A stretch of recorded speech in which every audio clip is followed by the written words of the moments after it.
Hello friend. तो दोस्तों, कहानी इतनी मज़ेदार और इंटरेस्टिंग है और इसकी एंडिंग की बात ही क्या करें, क्योंकि इसकी एंडिंग इतनी मज़ेदार होने वाली है कि आप पहली बार देखेंगे जब एक साइको को तीन लड़कियां घेर कर इस तरह से मारती है कि वो पंचिंग बैग बन जाता है। कहानी इतनी मज़ेदार है कि आपको वह एक पल के लिए भी बोर नहीं करेगी। तो कहानी स्टार्ट करते हैं बिना किसी देरी के। वीडियो स्टार्ट करने से पहले वीडियो को लाइक एंड चैनल को सब्सक्राइब कर दी। तो कहानी स्टार्ट करते हैं। मूवी के फर्स्ट सीन के अंदर हमें दिखाया जाता है कुछ लड़कियों के ग्रुप को। ये लड़कियां अपने मजे के लिए वन नाइट एंटरटेनमेंट जैसे गेम को खेलने के लिए आगे निकल पड़ती हैं। अब हम देखते हैं इनके पास एक कार होती है और ये सभी दोस्त एक साथ एक ही कार से वन नाइट एंटरटेनमेंट पर निकल पड़ते हैं। यह कहानी अब यहीं से स्टार्ट होती है और यहीं पर एक ट्विस्ट आने वाला है। हम देखते हैं दूर खड़ा एक आदमी इन्हें घूर घूर कर देख रहा होता है और वह इनका पीछा करते हुए इस नाइट क्लब के अंदर आ जाता है। यहाँ पर हम देखते हैं एक बटरफ्लाई की लड़की, यानी कि बटरफ्लाई नाम की लड़की बहुत ही खूबसूरत और अट्रैक्टिव थी। उस साइको आदमी की नजर केवल बटरफ्लाई पर पड़ती है और वह उसी के पीछा करते हुए यहाँ तक आया था। उसके साथ एक और दोस्त थी। अब कहानी यहीं से इंटरेस्टिंग होती है। हम देखते हैं बटरफ्लाई कुछ देर के लिए बाहर आती है, केवल 6 मिनट के लिए, और वहीं पर उसका दोस्त आता है। उससे दोस्त कहता है कि तुम बाहर जाने से पहले मुझे अपने 6 मिनट प्लीज दे दो। वह कहती है कि 6 मिनट में क्या ही करोगे। वह कहता है मैं 2 मिनट से ज्यादा नहीं टिकता। उसके बाद वो दोनों गुटरगू करते हैं। फिर आगे सीन दिखाया जाता है। हम देखते हैं बटरफ्लाई वापस अंदर आती है और अपने दोस्तों के साथ कहती है कि मुझे यहाँ पर एक लड़की को चॉइस करना होगा। अब यहीं पर इस साइको किलर की एंट्री होती है। हम देखते हैं एक हिटमैन को। इसका नाम होता है माइक द स्टंट मैन। यह बहुत ही खतरनाक व्यक्ति है। इसके पास एक ऐसी कार है जिससे उसने बहुत सारी लड़कियों का मर्डर किया होता है और आज तक वह पकड़ा नहीं गया, क्योंकि हर बार सभी को लगता है कि यह एक नॉर्मल केस है जिसमें कि एक नॉर्मल एक्सीडेंट हुआ है। कहानी यहीं से इंटरेस्टिंग होती है। हम देखते हैं एक और लड़की को। इसका नाम एंजेला होता है और यह ग्रुप की सबसे खूबसूरत लड़की होती है। हम देखते हैं वह यहीं पर होती है और तभी उसके पास असिस्टेंट मैन जाता है और कहता है कि मुझे तुमसे बात करनी है, क्या तुम मुझसे बात करोगी। तब वह उसे कहती है मैं तुमसे बात तब करूंगी जब तुमसे मुझसे एक वादा करो। वह पूछता है कैसा वादा। एंजेला उससे कहती है तुम्हें मुझे घर ड्रॉप करना होगा। वह कहता है ठीक है, इसमें कोई दिक्कत नहीं है। अब उसके बाद हम देखते हैं वह बटरफ्लाई के पास जाता है और उससे कहता है तुम मेरे साथ हाफ डांस करोगी। वह मान जाती है और फिर वो दोनों यहाँ पर हाफ डांस करते हैं। ये डांस काफी कमाल का होता है। इसके बाद अब बारी आती है या स्टंटमैन इस लड़की को लेकर घर छोड़ने के लिए ड्रॉप करने के लिए लेकर जा रहा होता है और दूसरी तरफ सारे ग्रुप की लड़कियां और बटरफ्लाई एक दूसरी कार में होते हैं। वह रेड कार होती है। इसके बाद हम देखते हैं इस कार के अंदर एक ऐसी सीट होती है जिस पर कोई भी बैठकर जिंदा नहीं रह सकता, क्योंकि उसकी गद्दी हिल रही होती है और दूसरी तरफ से कार आधे रास्तों से बटी हुई थी, यानी कि कार के बीचों बीच एक डिवाइडर होता है।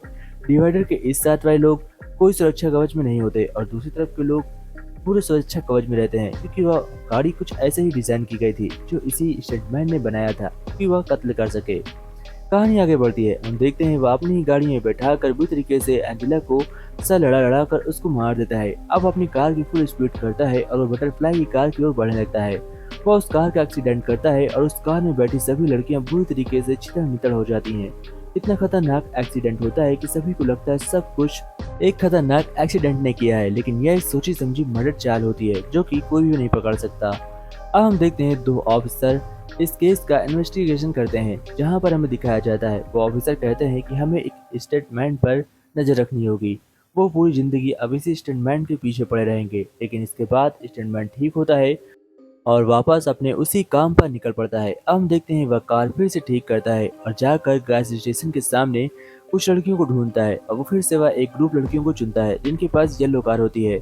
और फिर उसके बाद वो लोग वहाँ से अपने एक दोस्त को पिक करने के लिए जाते हैं। हम देखते हैं उस दोस्त के पास उनके पास एक बहुत ही अच्छी वाइट कार होती है और उन्हें वह कार बहुत ही पसंद थी, इसलिए वो लोग उस लड़की को लेने जा रही थी। वो वहाँ पर पहुँचती हैं और अपने दोस्त से कहती हैं तो हमें डैड से उस कार को हमारे लिए मांगना होगा। वो लड़की कहती है नहीं, बट तब भी बहुत कहने के बाद वो अपने डैड से उनकी कार ले लेती है और कहती है डैड हम अपनी आपकी कार को कुछ नहीं होने देंगे, उसे सही सलामत आपको लौटा देंगे।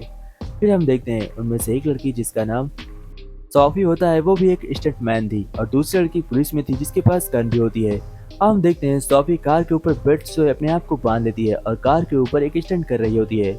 अब यह स्टंटमैन देखता है दूर से दूरबीन से और उसे लगता है ये तो बढ़िया मौका है उसे मारने का, और वह अपनी कार लेकर आ जाता है और इस कार पर टक्कर मारता है ताकि उसकी रस्सी टूट जाए और वह नीचे गिरे और बुरी तरीके से मारी जाए। लेकिन दोस्तों, यहाँ से कहानी में और ट्विस्ट आता है। हम देखते हैं ये स्टंटमैन परेशान हो जाता है इस लड़की को नीचे गिराते हुए। अंत में वह गिरती तो है लेकिन उसकी जान बच जाती है। हाँ, इनकी कार को बहुत डैमेज होता है, बट उसकी कार भी साथ साथ डैमेज हो जाती है। अब सोफी कहती है कि अब बारी है मैच खाने की। वह एक बहुत ही लंबी लोहे की रॉड लेती है और उस रॉड को लेने के बाद कहती है चलो स्टंटमैन को सबक सिखाते हैं। और स्टंटमैन को नहीं पता था कि वह एक बुरी मुसीबत में फंस चुका है। आज तक जैसा वह लोगों के साथ करते आ रहा था, अब उसके साथ भी बिल्कुल वैसा ही होने वाला है। इस कहानी में सीख मिलती है जैसे को तैसा। तो अब दोस्तों यहीं से कहानी इंटरटेनिंग और इंटरटेनमेंट बहुत ज्यादा बढ़ने वाला है। अब देखते हैं कि सोफी अपने दोस्त से कहती है इस कार के पीछे अपनी कार दौड़ाओ, और स्टंटमैन अपनी कार को लेकर भागाता है बहुत तेजी से। और सोफी उसकी कार के पीछे लगातार करते जाती है। स्टंटमैन परेशान हो जाता है कि अपनी कार को वह किस तरह से सेव करे, बट उसकी कार इतनी धीमी थी कि उस व्हाइट कार के आगे बिल्कुल टिक नहीं पा रही थी। फिर आखिर में हम देखते हैं स्टंटमैन अपनी कार को जमीन पर गिरा ही देता है, उसकी कार का एक्सीडेंट हो जाता है। उसके बाद वो बाहर निकलता है और तीनों लड़कियां बॉक्सर थी, जो कि उसका इतना बुरा हाल करती हैं कि वो पंचिंग बैग बन जाता है। और इसी के साथ यह स्टोरी एंड होती है। दोस्तों कैसी लगी स्टोरी कमेंट में जरूर बताइएगा। अगर आपको एंडिंग पसंद आई हो तो वीडियो को लाइक एंड चैनल को सब्सक्राइब करिए। जय हिंद फ्रेंड्स, टेक केयर फ्रेंड्स।